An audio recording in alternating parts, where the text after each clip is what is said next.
என் பேர் சாதனை.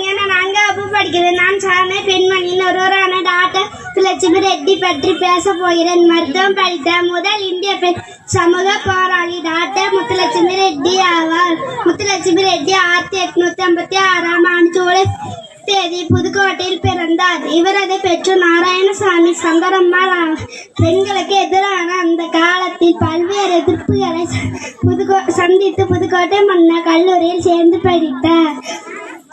சென்னை மருத்துவக் கல்லூரியில் 1912ஆம் ஆண்டில் பட்டம் பெற்ற முதல் இந்திய பெண் சமூக ஆவார்.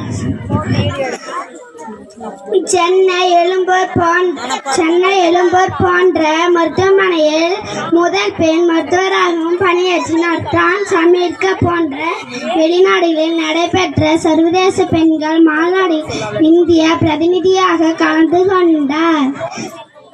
தேவதாசி முறை ஒழிப்பு, இருதார தடை சட்டம், புரட்சிகர திட்டங்களை நிறைவேற்ற இவர் பாடுபட்டார். ஊதுகோலை எடுக்கும் பெண்கள் எழுதுகோலை கையில் எடுக்க வேண்டும். ஓடு தயாரிக்கும் கைகள் ஏடு மட்டுமே எடுக்க வேண்டும். அருவாள் வெட்டும் கைகளுக்கு அறிவாள்கள் வாய்ப்புகள் இருக்க வேண்டும். இதே போல பல சாதனைகளையும் வெற்றிகளையும் நாமும் சாதிக்க வேண்டும். வாழ்க தமிழ் மொழி, வாழ்க தமிழ் மொழி, வளர்க தமிழ் மொழி. பொறுமையாக கேட்ட அனைவருக்கும் நன்றி கூறி விடை பெறுகிறேன்.